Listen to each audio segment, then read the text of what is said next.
Hi,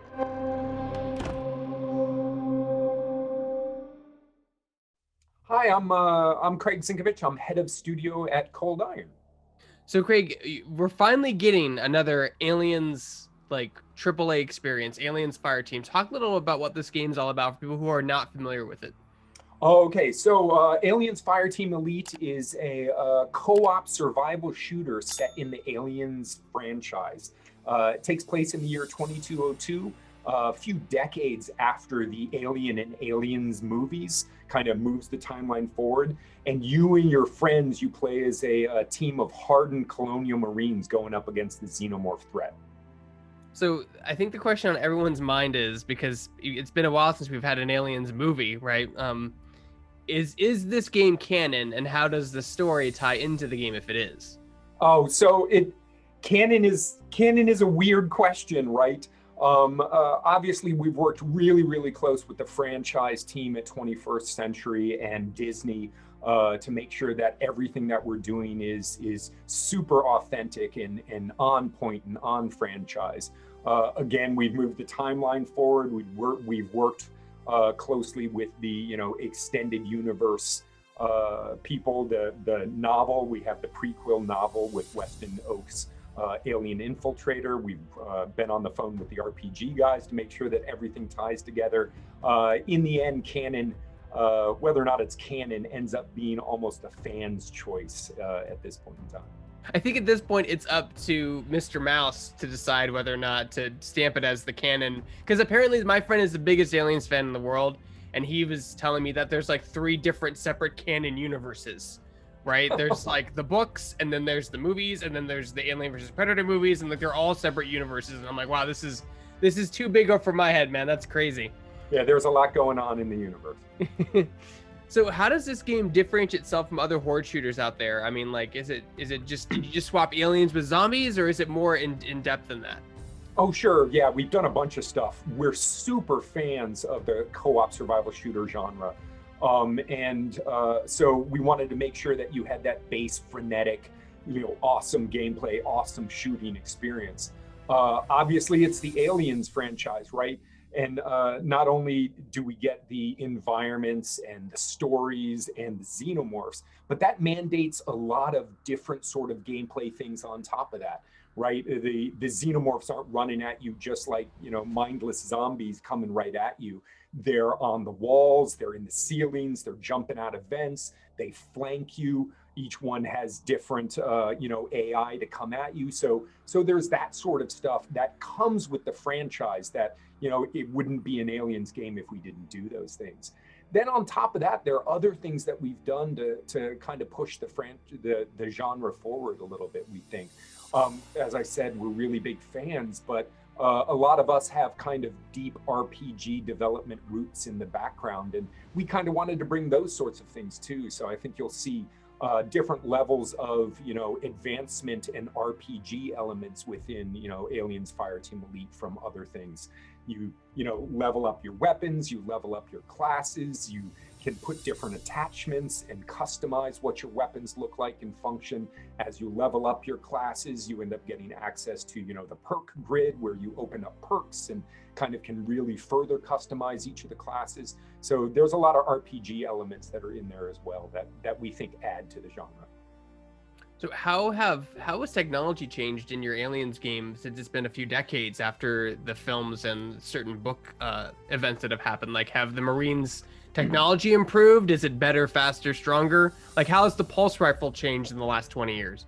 So the technology has advanced, but it only has been a couple of decades. So we're not all of a sudden using hard light and teleportation and stuff like that. It is still the Aliens universe, which is a realistic or a mundane sci-fi universe. And so you'll see a lot of the weapons that you're used to and you expect. You'll see a lot of weapons that were kind of referred to in the movies, but you never got to see. But really, the technology is still kind of rooted in real world technology. So you're not going to see space magic in an Aliens universe. So, like, I mean, obviously there was a lot of controversy with Aliens, Colonial Marines, and I want to know, what did your studio do to try to separate itself, or just to avoid trying to be a repeat of Aliens, Colonial Marines? Well, I mean, Fireteam Elite it's a different genre, right? It's not just a campaign shooter. It is a totally different genre, and again, it's a totally different genre from Alien Isolation, which is just an amazing game, kind of based in the Alien mold.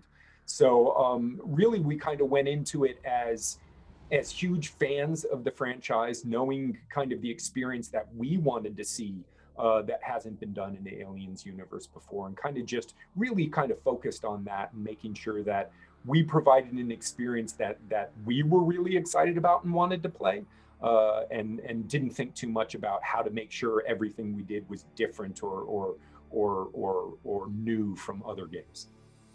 And I have to ask this because, I mean, it had to have been an interesting conversation to decide to go with third person over first person. Can you talk about what went into that decision for your studio and why you chose third person? Oh, sure. Yeah, we chose third person for a few reasons. I mean, some of the just general benefits is, yeah, you get to look at your cool character as you level up, as you get different kit skins, as you customize and put decals on your weapons. But really, it's all rooted in gameplay. Why we ended up doing it. Obviously, there are sections of the game where there is cover in the game that you're going to want to get into cover, and when you're fighting against Weyland-Yutani synthetic militia, getting into cover and using the cover system is something that you really want to do, and that kind of needs the third-person camera angle. I think the biggest thing, though, if I'm going to go from smallest to biggest, is really it's the way that the Xenomorphs work. I don't know if you've gotten a chance to jump in and preview the game at all, but you get attacked from behind a lot. You get aliens coming from the side, coming from behind you, and having that extra peripheral, that extra vision as to what's going on really became something that was important fairly early on. You talk about like some of the disadvantages to attacking aliens that get really up close, because obviously the aliens have acid for blood, so meleeing them is probably not the best option, or shooting them point blank is probably a bad option as well. Yes, yeah, definitely. You really want to be aware of your surroundings. You really want to pay attention to what's going on. You may be able to get some acid on you at kind of the lower difficulty levels, but as soon as you start cranking it up, it becomes a problem. So you mentioned the synthetics from Weyland-Yutani. What other enemies will we encounter and fight in your game? Yeah, so there's a bunch of different enemies. There are over 20 different enemies within the game, all with their own AI and behavior and abilities and stuff like that. You do fight a bunch of xenomorphs within the game. Obviously, this is an aliens game. That's where the core is going to be. There are Weyland-Yutani synthetics, and then there are other things on the planet as well that we haven't talked a lot about right now, and we'll be talking about in a little bit, but you can kind of get some snippets of it in some of the trailers. Now, just because I'm curious, you mentioned you pulled from novels and the Aliens RPG. Did you harper back to the old AVP comics and pull any of those weird alien types into your game? So everything. I mean, we as I said, we're huge fans of the franchise. When 21CF said, "Hey, want to maybe do an aliens game," we dropped everything we were doing and jumped on it, and immediately dug out all the old Dark Horse comics, all the started looking at all the old toys, all of the novels, everything. So we really tried to go back and be inspired, and then pull from and try to get bits of lore, little references in that people who have read those older things and are real super fans from a long time ago will understand where a lot of this is from. And then kind of what happens to a lot of those things in the future as well. So it's really like your game is more like and the first question was it canon? It's more of a celebration of the Aliens franchise and everything that it's been through over the years, rather than like a specific this happens after movie 4 but before movie 6, like that kind of thing. I mean, it has its timeline, and it has and it takes place in a certain timeline, at a certain time within the timeline where events are happening that are reflected in other pieces of the Aliens franchise. It's not some secondary universe. But yeah, we did want to make sure that it was a love letter as much as possible to the franchise, and pull in as much of the extended universe that made sense, that really kind of applied to the timeline. Now, for people who haven't played the game, talk a little about like the player-controlled Marine that they play. Do you have classes, or do you do like a pre-loadout thing with perks, or how does your combat system work for the Marine itself? Sure. So at launch, there are 5 different kits. Basically, they're class kits. They end up defining your combat role. If we're going to make a decent, compelling co-op shooter, it starts with making sure that each of your classes have different combat roles. And really, each of these kits define multiple things about your Marine, your equipment that you're taking in. It defines what abilities you have, what special abilities you have. They do come with a perk tree that lets you further customize those things. Like for instance, the gunner class kit ends up having a grenade that he throws, and then he has overclock, which lets him and his teammates fire at an increased rate. The Demolisher has a shoulder mounted cannon, and then has a kind of blast wave attack nearby to kind of clear around. As you level these kits up, you can further customize those things with perks. You can change out what your abilities end up being, like the Gunner's grenade can end up being a sticky grenade that you then detonate later if you want to, those sorts of things. The class kits also define what weapon classes you bring, kind of what weapon types. So the Gunner has a close quarter weapon and a rifle. And then there are dozens and dozens of weapons within the game. So many different rifles that you can pick from to slot in your Gunner.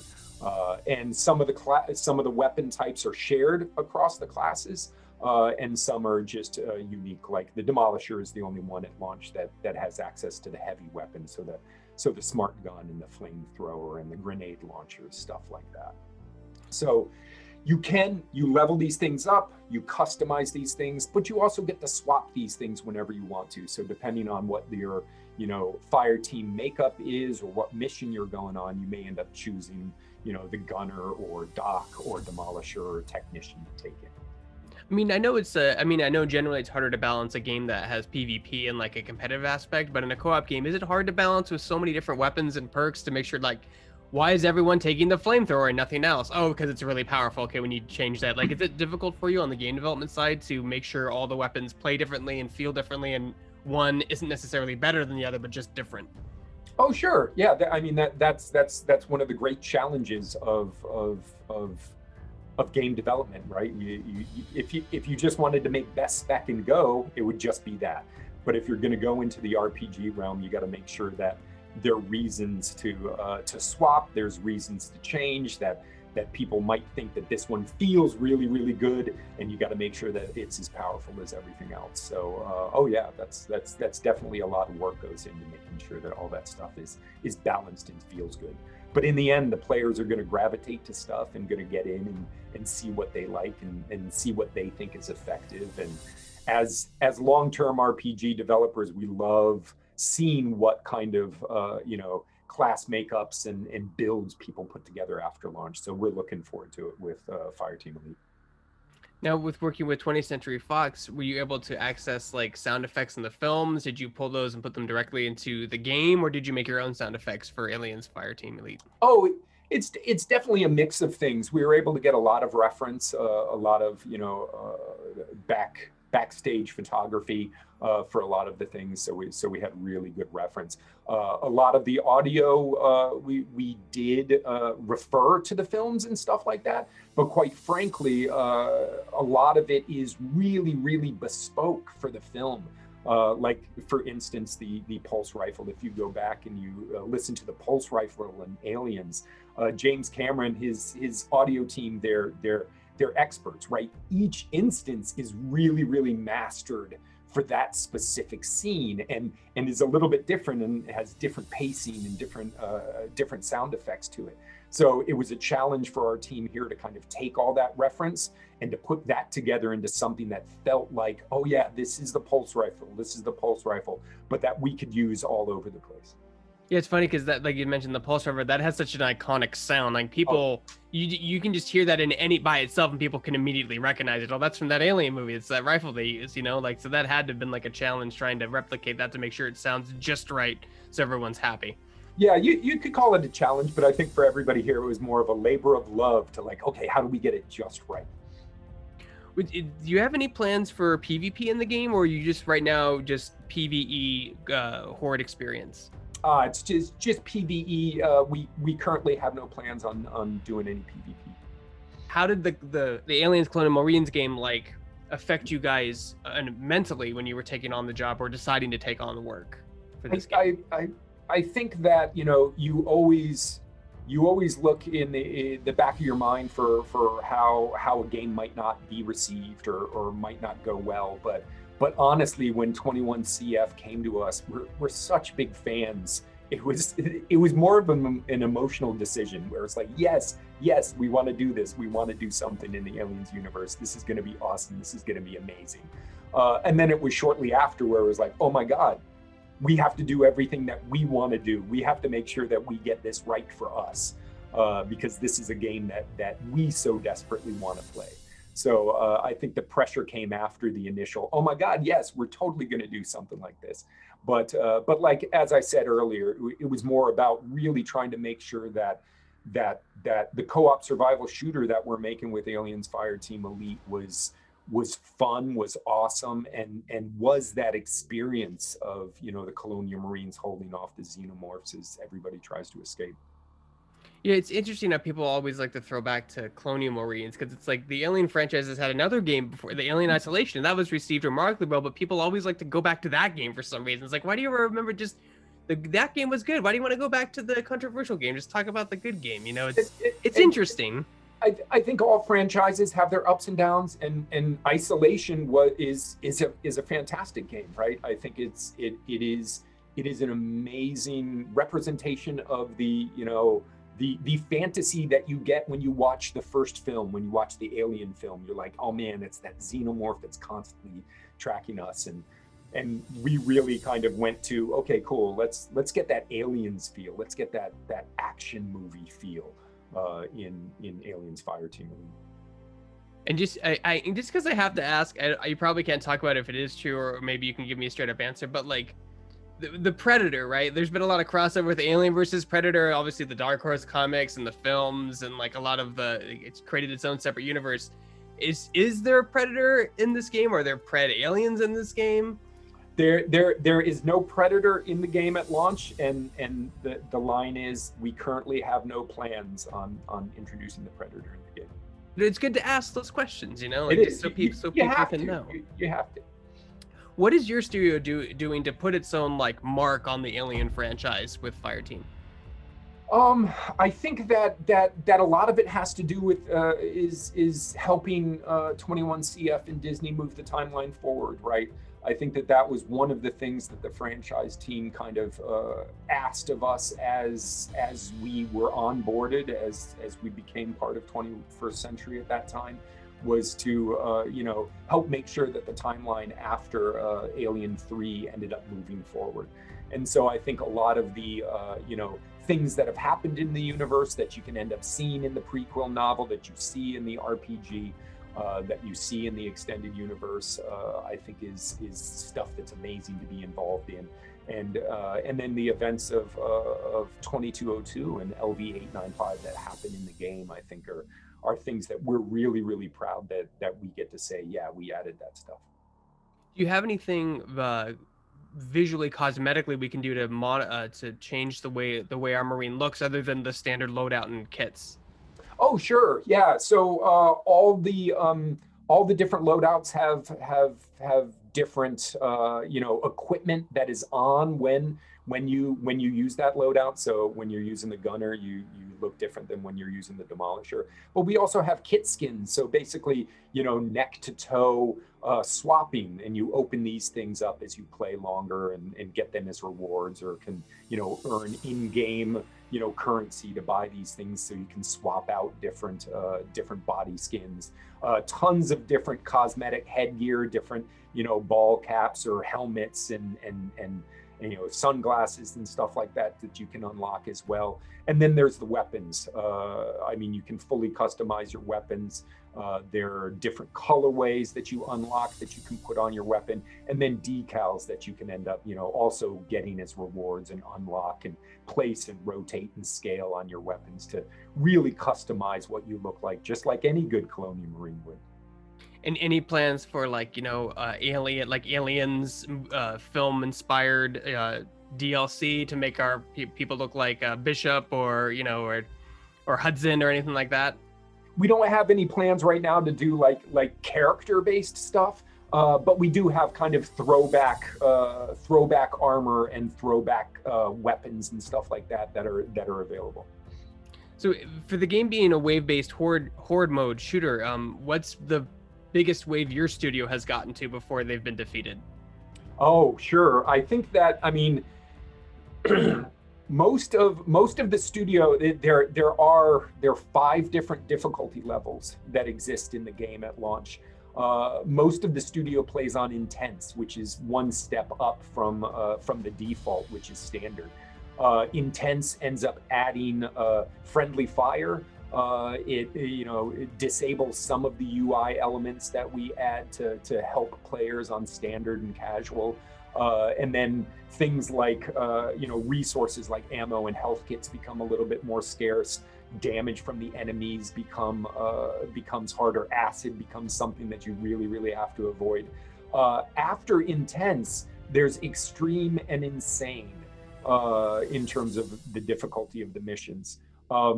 It gets harder and harder and harder. There is a handful of people who can get through missions on extreme in the studio, and I don't think anybody has had a successful insane run yet. So we're looking forward to it. We think that it's awesome and fun. It doesn't feel punishing. It doesn't feel terrible, but we're pretty sure that there are going to be people out there who are going to be able to do well on insane.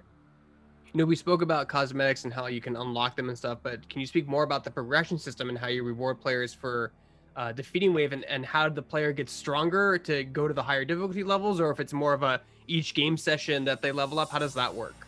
Yeah, so it carries over. It is like I mentioned, we are trying to put more of those RPG elements into the game. And so everything carries over. Your character levels up the more that you play, the more missions that you play.